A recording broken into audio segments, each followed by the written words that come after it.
I'm Mark. And I'm Josh. And this is Comics Are Awesome, brought to you by Alter Ego Comics for the week of August 23rd, 2017.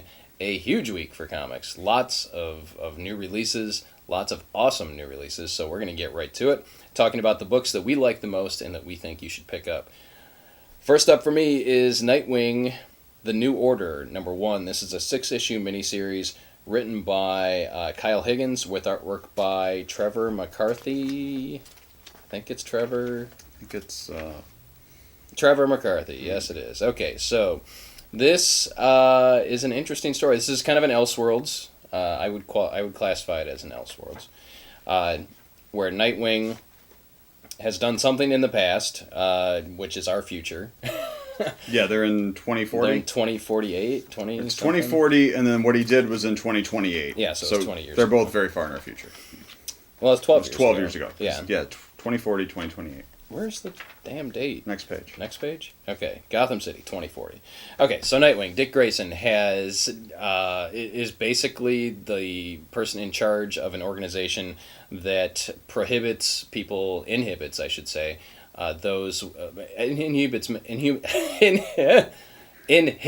metahumans. I wanted to say Inhumans.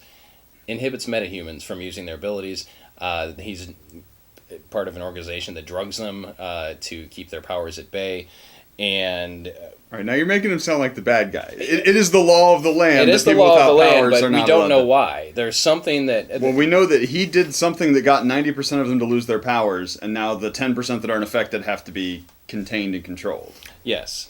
And it was that's apparently very, very bad. And that's one of the intriguing aspects of this story. And what I really liked about it is I want to find out what happened. Right. I want to find out what Dick did that caused a bunch of people to dislike him, but also for him to be the savior of humanity. So it's very interesting. You see a bunch of new supporting players within this organization called, I don't remember what. They've got their symbols like a little Guard. Nightwing. I think it's called the Guard. Yeah. But Dick also has a son who's about 12 or 13. We don't know who the mother is, but... She's not in the picture. She's not in the picture, but she's still around. She's still alive. Alfred makes an appearance, and there's a great conversation between Dick and Alfred there. And Dick may have to change his mind when someone he knows maybe develops powers. I don't know. I gave too much away there. I don't know. Great art, great story.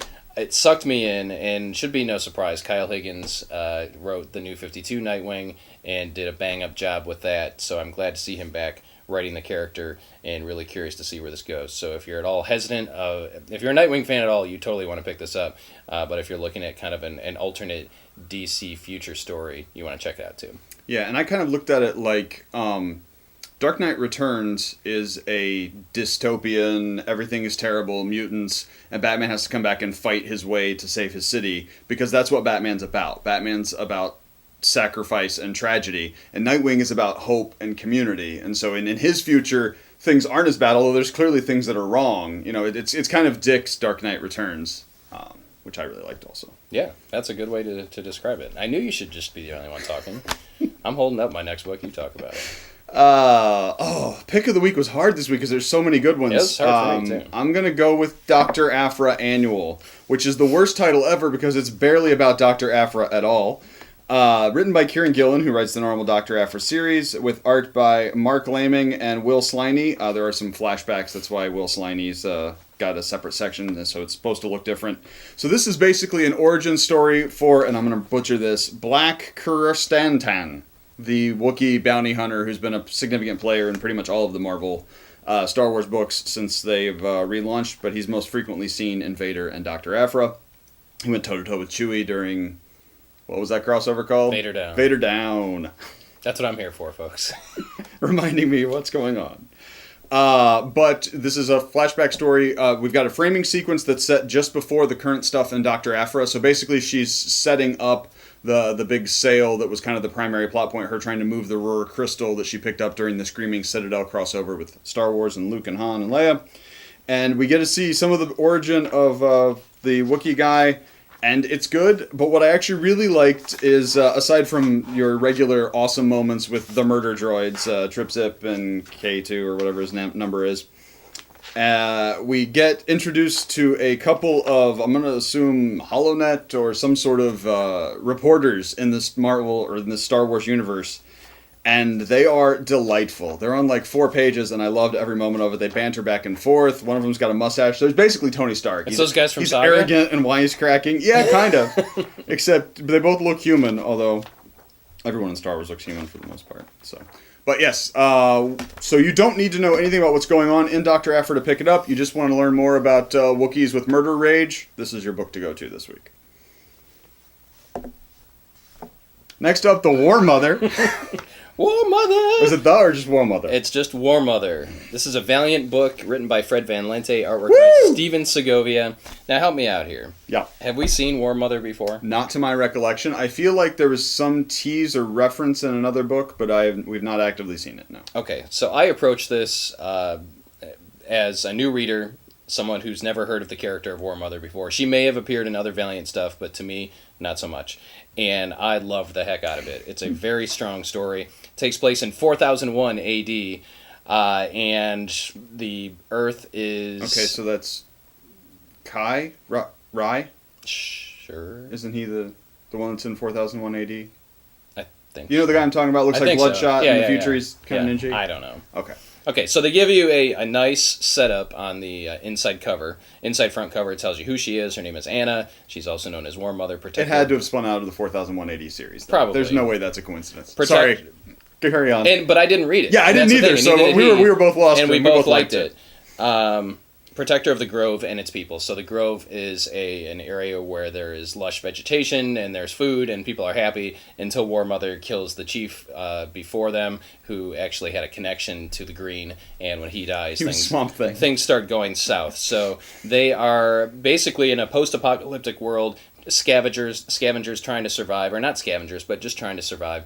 War Mother is a great character. She's got a sentient gun that's an AI that's kind of linked to her biomechanically, and the gun is super cool.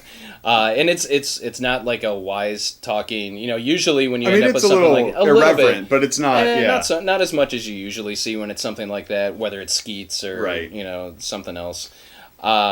But she has a husband, apparently, and they have 2 adoptive children, which I believe are probably just orphans from other people. I think they call them adoptive parents.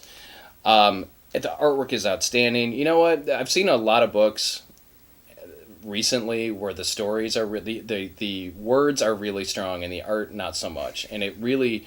I've said this before, it just doesn't work for me. There has to be a strong pairing of words and art for it to be a great comic, and you get that here. Segovia and Van Lente do an excellent job. You get kind of cyborgs, you get a big mystery to solve, there's some talking reptile alien sort of things. Awesome sci-fi adventure from Valiant. If you trusted us on Exo Man of War and jumped in with that one, trust us on this and pick up War Mother and jump in with this. Yeah, it's great for fans of Fallout because of the post-apocalyptic setting and kind of trying to struggling communities and stuff. Or even, Planet of the Apes, anything post-apocalyptic-y, you'd probably like it. Next up for me, HiFi Fight Club, written by Carly Houston, or possibly Uston, with pencils by Nina Vacueva, or possibly Vacuia. Nope, it is an E. Sorry, it's handwritten on the inside and it looks like a U or an E, who knows. So this is set in 1998 in a record shop. Now, for those of you who don't know, a record shop is... It used to be we would take pieces of vinyl and press them with musics, and it didn't just fly randomly through the airwaves. So this is an all-girl cast, a female-run record shop. Our viewpoint character is the youngest and newest employee, so she kind of looks up to and idolizes the other girls that work there. And each of them has kind of their own niche. They're like the Power Rangers or Captain Planet's team. Each one's kind of like a little stereotype, but they're well crafted. There's the goth girl. There's the cool kid. There's the 20-something owner who the young girls want to aspire to be. Sorry, go ahead. No, you're right. They've got something's going on behind the scenes that the new employee doesn't know about, and is revealed to her by the end of the book. The title of the book's HiFi Fight Club, so I'm just going to go ahead and say it. It's a fight club where they are vigilantes. So an all-girl record shop vigilantes story set in the 90s. I thought it was a lot of fun. It's great for fans of Lumberjanes or Giant Days, any of Boom's Boombox imprint books. Yeah, I really liked it. I mean, there's romance, there's wisecracks, there's 90s references that are thinly disguised. Thought it was a lot of fun. There's a comic shop across the street. Yes. And they sell X-Men, EX-MEN. From Marvel, but it was spelled weird comics, right? Or no, it was Uncanny was spelled weird. I really loved it too. That almost made my top 3. It was right at the cutoff point. HiFi Fight Club was an enjoyable romp this week. And the nice thing about that one is it's this is going to sound horrible. It's just a story. Right. You know, it's not a post-apocalyptic thing. It's not people in tights and capes. It's not, right. You know, a lot of the other stuff that we've talked about. It's completely new characters. It's like watching a new pilot on, you know, one of the networks, probably the CW. Probably the CW. Yeah. Okay. Last up for me, Peter Parker, The Spectacular Spider-Man #3, written by Chip Zdarsky, artwork by Adam Kubert. I'm gonna like every episode. I'm gonna like every issue. It's finally happened to me. I've been around people my entire life who refer to individual comic issues as episodes, and I just did it myself. I've never done it before, and I just did it. I slipped. These are not episodes. I guess they are, but they're issues. Read every bit of this book from the intro page to the letters pages in the back. Oh my God, Jonah Jameson sitting on an exercise ball, hunched over a laptop, looking for comments on an article that he writes on the web, and I laughed out loud. Mm-hmm. I literally laughed out loud reading this book. Great adventure between Spider-Man and the Human Torch and Peter's sister, who's not his sister, Teresa. We get the Kingpin. We get the Tinkerer's brother. We get all kinds of fun stuff in here. Humor off the charts. Zdarsky, write this book forever. Because we need this in the Marvel Universe. The Marvel Universe is a very heavy place. But, you know, we've pointed out books like Hawkeye and Unstoppable Wasp and several other things that are a little more light in tone. This is a light in tone Spider-Man book that still packs a punch and still takes place in the present continuity, and I love the heck out of it. Yeah, it's awesome. Laugh out loud. Last up this week, probably the one that most people were waiting for. Well, I guess Secret Empire. That's a big deal, too. But didn't make our top 3 though. It's issue 9 of 10. What am I going to say that hasn't been said? It'll be in the next video. The Generations #1, The Thunder. This is the teaming up of the Mighty Thor and the Unworthy Thor, except it's the other one. It's not the current Unworthy Thor. It's Thor before he was worthy to pick up the hammer. Although he can pick it up a little bit, which I was under the impression is not how the enchantment works. Like, it's either you can pick it up or you can't. It's Jason Aaron. I think he knows what he's talking about. I will take his word for it because he is Jason Aaron. Written by Jason Aaron, Leslie said. Art by Mahmoud Asrar. And we get a pre-worthy Thor who has to dress up and go to one of his father's things in his formal wear, which is just his original Marvel costume, which I think is kind of brilliant.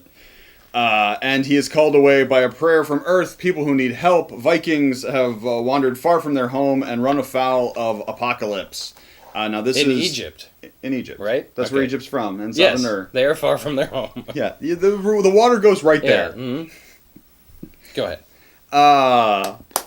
Apocalypse, of course, faced off against the pre-worthy Thor previously in Aaron's run when he was trying to read that one. In the flashbacks when it was young Thor, old Thor, and Thor. Yeah, because that's the first time he gets Yarnborn. That's why he got the axe that kills gods, so that he could fight Apocalypse the first time. And he still has it in here. Some things you remember, some things I remember. And Mighty Thor, Jane Foster Thor, shows up back then via the magic of the Vanishing Point, and they have an adventure together punching Apocalypse. It's awesome, it's poignant, and bits in the story as well as a short follow-up at the end. I mean, what is this, 3 or 4 pages? Tease what's going to be coming next in the Marvel Universe, at least as far as Avengers 1000 BC, 1 million That's BC. Legacy. That story is in Legacy #1. Okay, but there is an actual series coming out. It's in Legacy? Yes. Oh, okay. So it's teasing something from Marvel Legacy. So if you want to know what's up in Legacy... Also written by Jason Aaron. Also written by Jason Aaron. But yeah, it's awesome, it's poignant, it's great. So much awesome stuff came out this week. As we said, it was hard to narrow it down to 3, but we did it. Head out to your local comic shop and pick up these comics that are awesome. If you like this week's episode, please give us a thumbs up. Make sure to subscribe so you're kept in the loop every time we add new videos. And if you have any questions, put them in the comments below. Finally, join the conversation or continue the conversation with us over in our private Comics Are Awesome Facebook group. There'll be a link in the show notes as well. Thanks for watching. We'll see you next time.